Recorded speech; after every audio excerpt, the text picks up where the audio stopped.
व्युत्सर्ग के दो भेद कर देंगे। प्राग ध्यानाध्यान के पहले पहले किए गए हैं ऐसे। अब प्रायश्चित तप के भेद। आलोचना प्रतिक्रमण, तदुभय विवेक व्युत्सर्ग, तपश्चेद, परिहारोपस्थापना। आलोचना प्रतिक्रमण तद उभय यानी दोनों, विवेक व्युत्सर्ग, तप छेद, परिहार और उपस्थापना, यह 9 प्रकार का प्रायश्चित है। प्रायश्चित लेने की विधि में 9 प्रकार के प्रायश्चित होते हैं। प्रायश्चित कौन देता है? प्रायश्चित को देने के लिए अधिकृत आचार्य महाराज ही होते हैं। किन के लिए? जो मुनिगण हैं, शिष्य शिष्याएं हैं, उनके लिए। फिर मुनि महाराज जी भी तो प्रायश्चित देते हैं। दैनिक दिनचर्या दैनंदिनी के, ग्रस्तों के, श्रावकों के, जो छोटे मोटे रोजमर्रा के होते हैं, उन प्रायश्चितों को मुनि महाराज जी भी दे देते हैं, क्योंकि वो श्रावकाचार से जुड़े होते हैं, कुछ सामान्य लोक व्यवहार से जुड़े होते हैं, उनको देते हैं। लेकिन मुनियों के प्रायश्चित, आरिकाओं के प्रायश्चित, बड़े बड़े प्रायश्चित आचार्य परमेष्ठी देते हैं। लेकिन आचार्य परमेष्ठी यदि नहीं मिल रहे हैं, उस क्षेत्र में नहीं है, उनकी यहाँ तक जाना बहुत मतलब कठिन काम हो रहा ग्रस्त के लिए, तो अपने बिहार के समय या कोई आवागमन में या अपनी यात्रा में कहीं कोई मुनि मिले, सुपरिचित हैं और उनकी अपन को प्रकृति मालूम है, वो पूरे अपनी जवाबदारी से काम कर सकते हैं या करते हैं, तो अपन अपना निवेदन उनको करें। अपरिचित अवस्था में बिना स्वभाव को जाने हर किसी की यहाँ पर वो बात जमती नहीं है। इस तरह से ये सभी चीजें सुपरिचित वातावरण में होती हैं, विश्वसनीयता से होती हैं। प्रायश्चित लेने वाले ने किस बात का प्रायश्चित लिया है, यह प्रायश्चित देने वाला किसी को बताता नहीं है।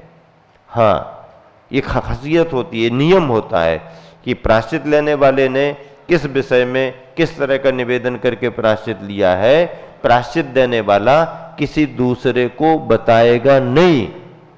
हाँ, ये एक नियम होता है, तभी तो उसके फिर उस हिसाब से व्यवस्थाएं बनती हैं। अब परिभाषा। आलोचना, गुरु से अपना प्रमाद निवेदन करना, यह एक प्रकार से प्रायश्चित का भेद है। हमने निवेदन कर दिया और गुरु महाराज ने कह दिया कोई बात नहीं, आगे से सावधानी पूर्वक काम करना, उसका आलोचना नाम का प्रायश्चित हो गया। पाक्षिक प्रतिक्रमण कर लो बड़ा वाला। तुमने कहा आचार्य जी अभी तो चतुर्दशी थोड़ी है, तो आचार्य जी बोले नहीं, चतुर्दशी का पाक्षिक प्रतिक्रमण तो वो होगा, ये तुम्हारे प्रायश्चित का पाक्षिक प्रतिक्रमण है।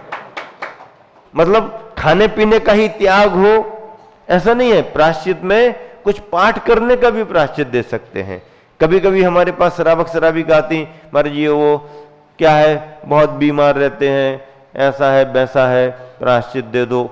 अब डॉक्टर ने मना किया है, ऐसा नहीं करना वैसा नहीं करना, अब उनको क्या छुड़वाएं तो और ज्यादा बीमार हो जाएंगे। तो चलो तत्वार सूत्र का पाठ कर लेना, सहस्त्र नाम का पाठ कर लेना, 10 बार तत्वार सूत्र का पाठ कर लेना।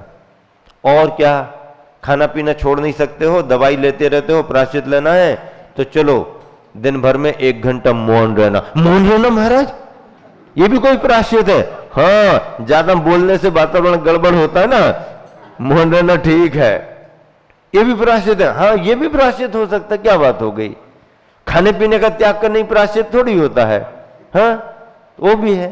तो इस तरह से प्रायश्चित किसी भी तरीके से गुरु अपने उसकी सामर्थ्य देख करके, उनकी अवस्था देख करके, मौसम देख करके कर देते हैं। तद्वय विवेक, सदोष आहार तथा उपकरणों का नियमित समय तक त्याग करना, विवेक नाम का प्रायश्चित। मान लीजिए अपने निमित्त से खान पान में कोई त्रुटि आ गई, तो ऐसे या उपकरण तो किसी भी रूप में ये चीज का त्याग हो। सदोष आहार तथा उपकरणों का नियमित समय तक त्याग करना विवेक नाम का। उपकरणों में अच्छा, एक महाराज जी की पुस्तक बंदर उठा ले गया और उसने अपनी भाषा में स्वाध्याय कर लिया, एक एक पन्ना निकाल के। हाँ, पलट के नहीं, निकाल करके उसने देखता रहता था महाराज जी वगैरह क्या करते हैं, तो पलट के तो नहीं किया, एक एक निकाल करके कर लिया। अब महाराज जी को ख्याल में आ गया, और बंदर ले गया, चलो पुस्तक दोष लग गया महाराज जी के पास, गुरु जी प्रायश्चित चाहिए, ये ऐसा हो गया। अच्छा, आपके ग्रंथ से हो गया। अब 2 दिन तक तुम बिना पुस्तकों के स्वाध्याय करो, अपने पास पुस्तकें ही नहीं रखना, कहां से बंदर ले जाएगा। और यदि रख रहे हो तो संभालो, फिर रख रहे तो संभालो, बंदर तो ले जाने को बैठा ही है। अब मान लो ये कह दिया कि 2 दिन बिना ग्रंथों के स्वाध्याय करो, का मतलब है स्वाध्याय की भावना, जो पाठ है वो याद करो, ग्रंथ से दूर रहो। हो गया, ये भी प्रायश्चित है। तो उपकरणों का जिसमें दोष लगे उन सब के लिए कुछ समय के लिए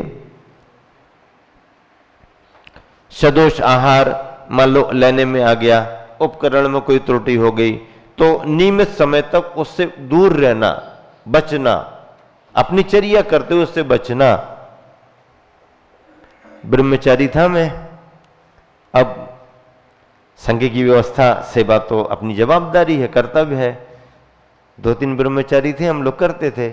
संघ ने विहार किया, महाराज जियों के पुस्तकों के जो थैलियां हैं या कोई भी चटाइयां हैं, अपनी जवाबदारी। महाराज जी सब बता के जाते, भैया ध्यान रखना, कोई यहाँ वहाँ सामान हो तो बता देते, वो अपन विशेष ख्याल में रखते, कोई बात नहीं। अब थैली तो उठा करके रख दी, लेकिन थैली के अंदर क्या रखा ये तो हमें पता ही नहीं। अब वो सामान उठाने रखने में, अच्छा उस समय कोई गाड़ियां थोड़ी मिलती थी ब्रह्मचारी को, तो जो जनरल बस चलती है ना, उस समय की बात सुना रहे आपको, अभी की बात नहीं कर रहे कि अभी तो इतना सब, ये तो शुरुआती आचार्यश्री का समय, जब समाज और इतनी सब व्यवस्थाएं नहीं रहती थी, तब छोटे छोटे क्षेत्रों पर गांव में विहार होते थे, तो थैले उठाए। पहले तो मंदिर से बस स्टैंड तक कोई भी, अब कोई शराबक का साधन मिल गया तो मिल गया, नहीं है मान लो किसी गांव से, तो वहां तक थैले जाएंगे, फिर बस पर रखेंगे।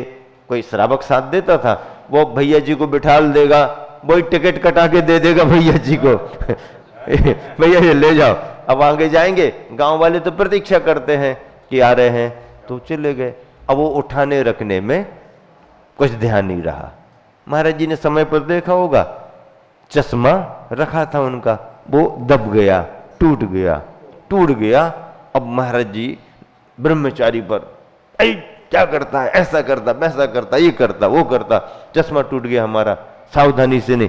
महाराज जी पता नहीं था, बता देते तो उस हिसाब से कर लेते, हमको तो पता नहीं। अब बैग कोई भी उठाता, थैला उठाता, दब गया होगा।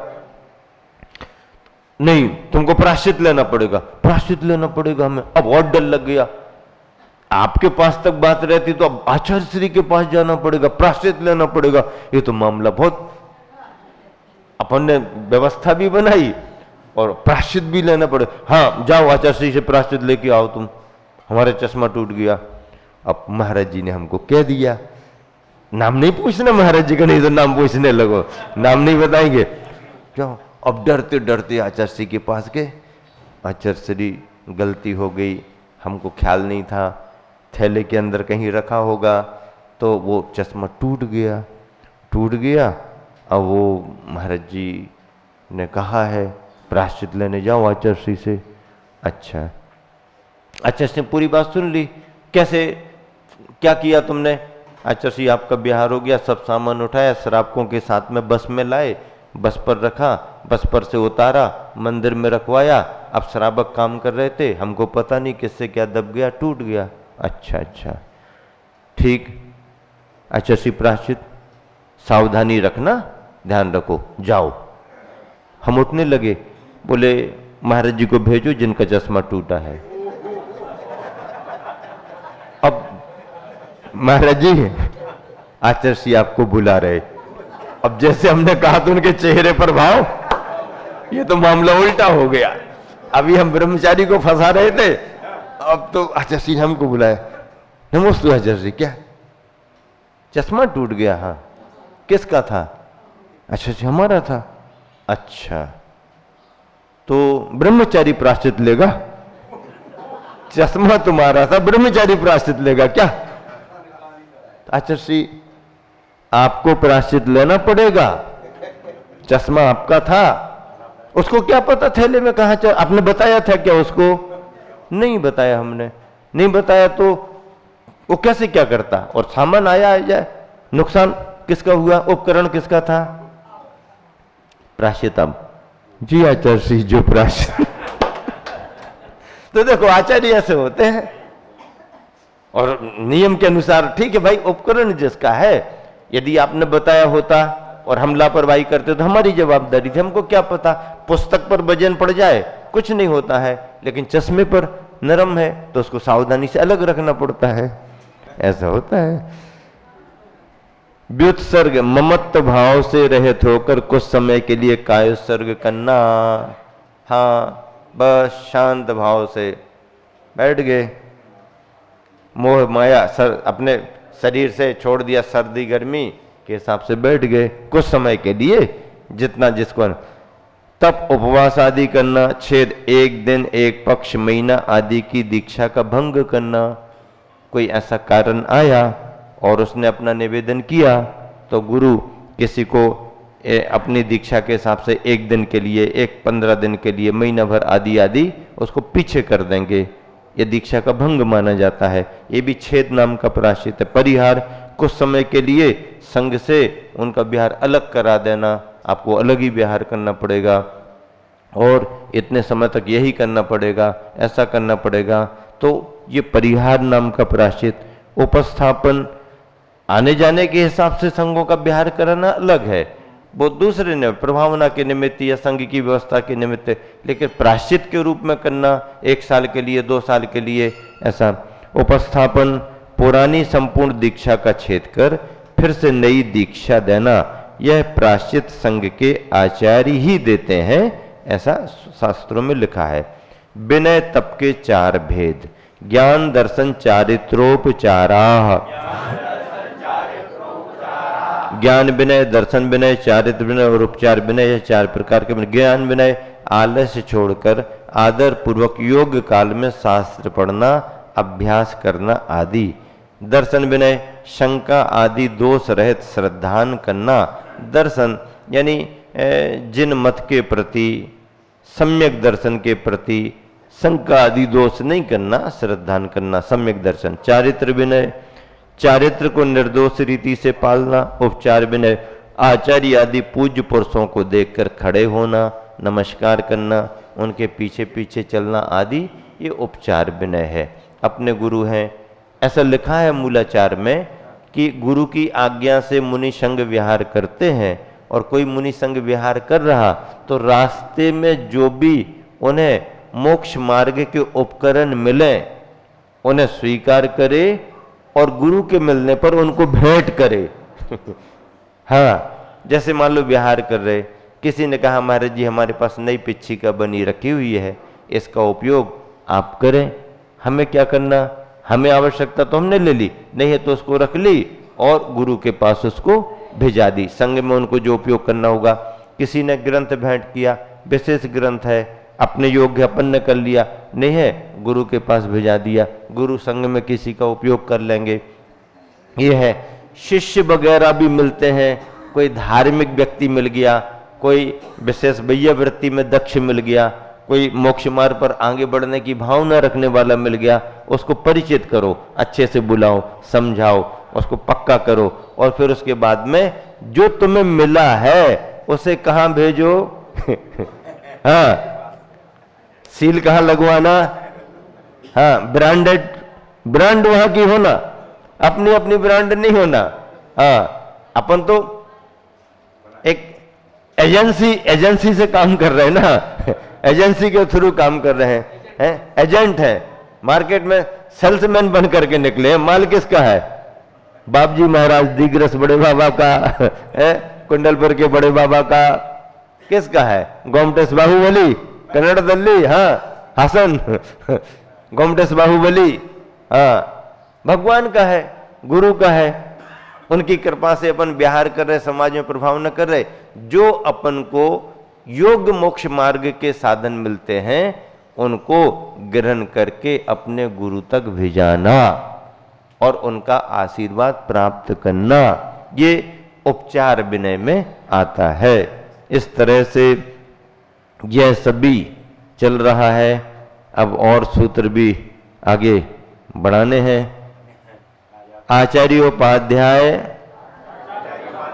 तपस्वी शैक्ष ग्लान गण कुल संग साधु मनोज्ञानाम।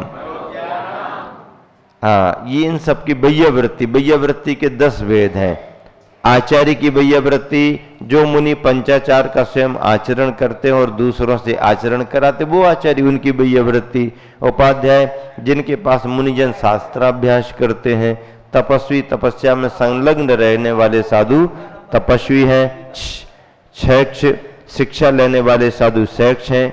गिलान, रोगी साधु को गिलान कहते हैं। गण, वृद्ध मुनियों के अनुसार चलने वाले जो साधु हैं उनको गण कहते हैं। कुल, दीक्षा देने वाले आचार्य के शिष्य कुल कहलाते हैं। संग, ऋषि, यति, मुनि, अनगार, इन 4 प्रकार के मुनियों के समूह को धर्म संघ माना गया। समूसरण का संघ तीर्थंकर का अलग होता है, मुनि आर्य का, श्रावक श्रावी का, लेकिन ये मुनियों का संघ। ऋषि, यति, मुनि, अनगार, ये सभी 6ठे 7वें गुण स्थान वर्ती होते हैं या कुछ रिद्धि संपन्न होते हैं, कुछ केवल ज्ञान वाले भी, तो इनको सबको मुनियों का समूह संघ कहा जाता। साधु, बहुत काल के दीक्षित साधु। मनोज्ञ, लोक में ख्याति प्राप्त साधु मनोज्ञ कहलाते हैं। इस तरह से इन 10 प्रकार के उत्तम पात्रों की वैयावृत्ति करना। वैयावृत्ति का अर्थ क्या है?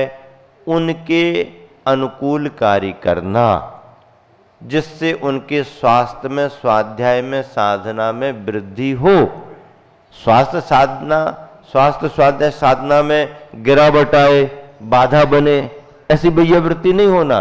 उनके स्वास्थ्य में, स्वाध्याय में और साधना में वृद्धि हो। जिन शासन की प्रभावना उनके द्वारा और बढ़े, इस भावना से उनकी जो आवश्यकता हो, धर्म के अनुकूल, मोक्ष मार्ग के अनुकूल जो उनकी आवश्यकता है, उनके संग की आवश्यकता है, उसकी पूर्ति करना, उसमें सहयोग देना वैयावृत्ति मानी जाती है।